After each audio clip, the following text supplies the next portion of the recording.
There are a lot of ways to play through Fallout New Vegas, many different styles of gameplay to try out. Melee only, explosives only, unarmed, no attacking anything, the list goes on.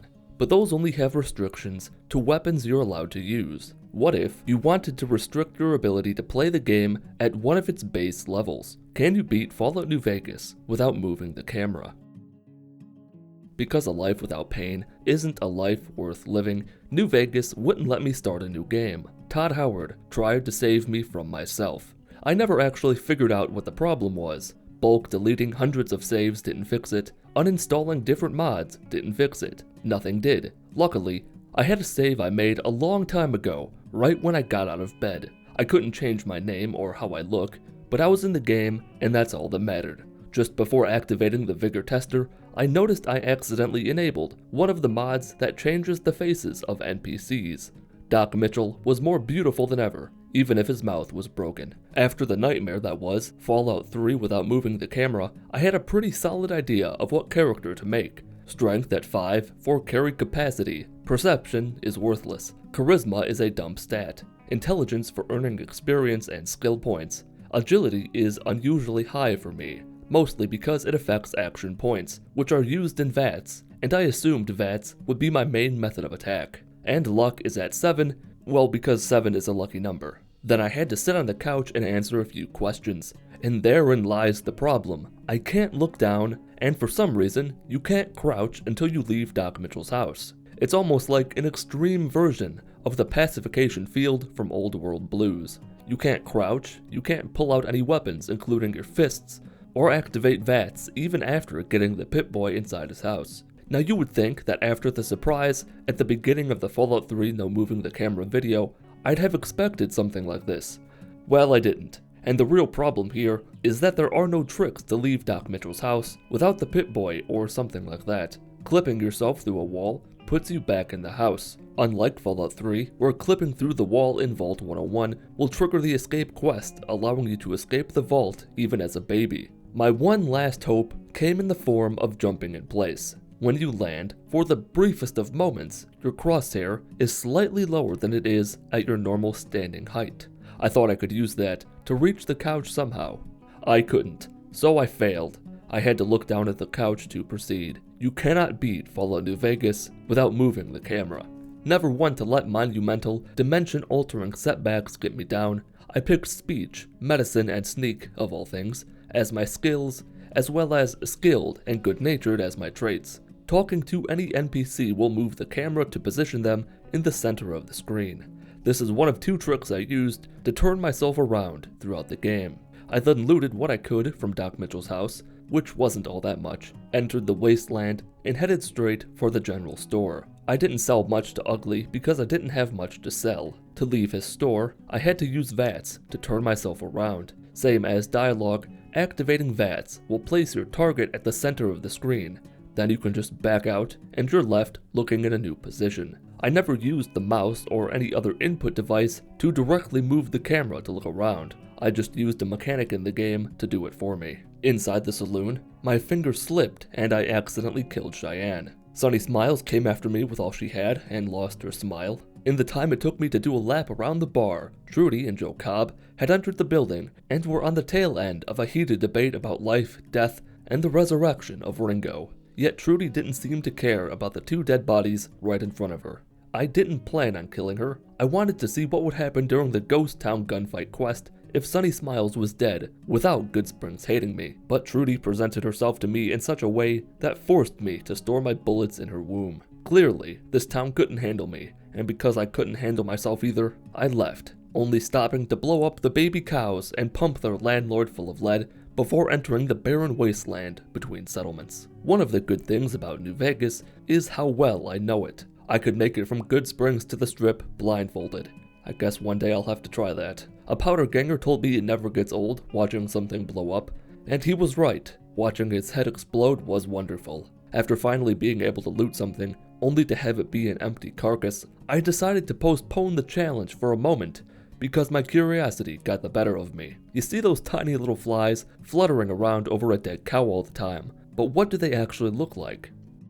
They're basically just bloat flies that have been scaled down so much and are moving at such a high speed relative to their size that you can never really see them. I reloaded a save I made just before the timeout, just in case the direction I was looking changed because of the TFC command. I was sure that I wouldn't, but I had to be sure. Another thing I had to be sure of was a suspicion I've had for a long time, and seeing them up close proved it. I always knew birds aren't real. Back in the game, I continued wandering ass backwards towards Sloan while using VATS to kill the occasional powder garbanzo and turn myself to face the direction I wanted to go. In Sloan, I fixed Snuffle's leg, which left me looking down at an awkward angle. That bothered me enough that I killed everyone there, starting with a pickpocketed stick of dynamite in a quarry worker, the blast of a 6-gun in Chomp's pretty pink mouth, and a bullet to the dome of Snuffles. As I expected, I couldn't loot any of the bodies I'd made. Not that it mattered. I still had a fair amount of supplies, thanks to the installed DLCs. I went ahead and killed a few bark scorpions and discovered Hidden Valley while I was in the area. Melee weapons are pretty important if you've removed the ability to look around. All you have to do is swing, and if there's something in front of you, it dies. With the Brotherhood discovered, I passed by Neil's shack and began the daunting task of getting through Deathclaw territory without being ripped to shreds. Sometimes I surprise even myself. Sometimes it's when I put vodka in a fucking ice tray and think my freezer was broken because it wouldn't freeze the water in the ice tray that was actually vodka because I didn't remember doing it. Other times, it's when I somehow, against all odds, get by the most dangerous portion of a path leading to the strip, not only without being torn apart, but without even being attacked by a Deathclaw in the first place. I considered entering RupCon headquarters, but the combination of the floating bolts left behind by a now dead robot and my memories of trouble in the building in past lives convinced me not to. My idea, at this exact moment, was to follow the story along as closely as I could by heading to Boulder City. I think I thought I'd get more XP by dealing with Jessup and pals than I would going straight for Benny. I don't know if that's true or not, and it doesn't matter because I got distracted by Camp Golf and the prospect of acquiring new clothes from dead people who don't need them anymore. Despite my laughably low melee weapon skill, the issue was not killing the NCR trooper for his skin. The issue was getting his body to land in such a way that I could actually reach it. I wanted him to sort of spasm backwards in the last moment of his life as he felt his soul being dragged down to hell so that it, his body, would be strewn over the sandbags. He never got enough height for that to happen. Now I could actually see the pop-up telling me to press E to loot the NCR trooper as I did that jumping thing I did earlier in Doc Mitchell's house, but the game wouldn't let me ransack his body like a kid in a candy shop. New Vegas is weird, in that there are certain things you can't do while your character is doing something else. Like if you're being staggered by gunfire from 8 different directions, you might notice that you sometimes can't fire as that happens. After several minutes of killing the same guy over and over again, I got his body to land on the walkway up the tower, allowing me to loot his body as I fell off the side of the path, obtain an NCR uniform for later, and be on my way. And of course, by that I mean I started fucking with the NCR Rangers stationed nearby.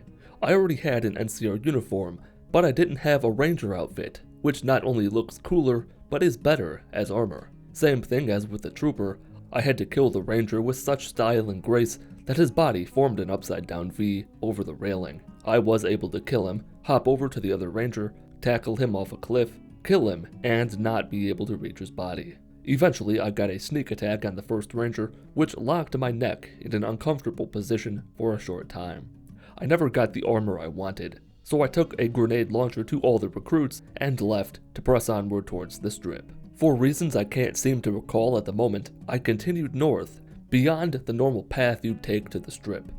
It was there I got brutally picked apart by a group of feral salamanders living off the barrels of radiation stored nearby. Whether the damage I took or the ammo I spent killing them was worth it is tough to say. They gave me 25 to 50 XP per kill, but my supplies were slowly dwindling away with every creature I removed from this earth. Not long after I used my patented blow off both my arms with a grenade launcher to kill everything technique, I used a walking dead cow to turn myself around and put the beautiful glow of the Lucky 38 back in my field of view. I don't come this way very often, which was why I had a hard time finding Camp McCarran again. What I found instead was Crimson Caravan Company. Blake didn't have enough compassion in his heart to give me free stuff. so I killed him and stole everything I could from his locked boxes before heading inside the barracks where I blew everyone away. With everyone inside a puddle of corpse on the ground, I looted the bodies I could, not many, even after trying to knock their bodies into a position that would allow me to strip them naked with the help of several explosions. Then came getting out of the building.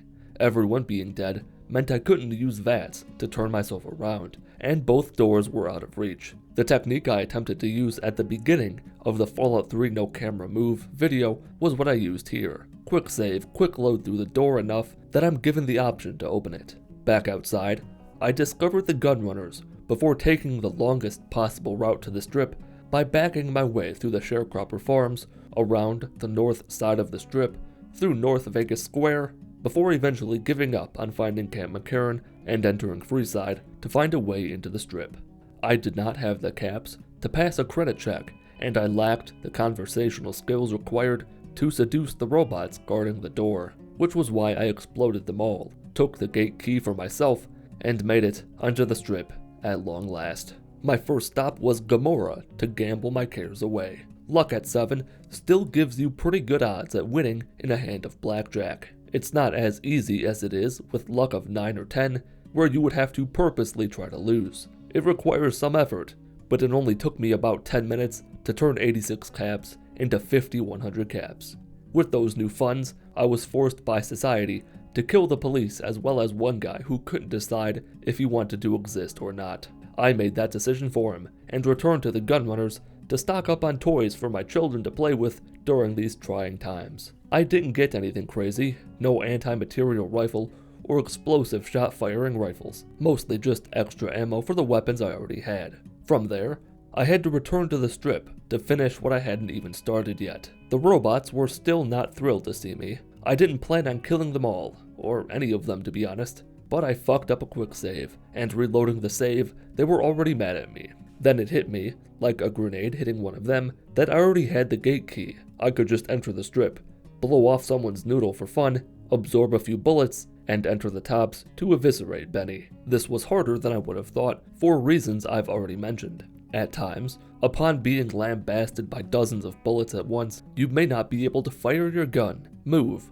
open your Pip-Boy, or do much of anything, as you're still being staggered by gunfire. The second time around, I skipped the handheld miniature cannon and went straight for the good old-fashioned bladed weapon. Still, my limbs were obliterated, and my willingness to put in any additional effort was waning. But I persevered, killed Benny, and had a hell of a time using VATS and any NPC I could find to make me look down enough to be able to open Benny's corpse. I then met Yes Man for no reason other than to say that I did, sidestepped my way back through the casino, pissed off the entire NCR military by killing the moron they sent to offer me peace, and entered the White Glove Society to continue gambling. I got fucked every hand, and as all gamblers know, you can only take so much loss before you pull out a gun and blow off the dealer's head. I left to get my items back, entered the casino again, and did what a certain someone was too lazy to do. After all, we can't expect God to do all the work. Chauncey still ran rather well, with several bullets lodged in his kneecaps.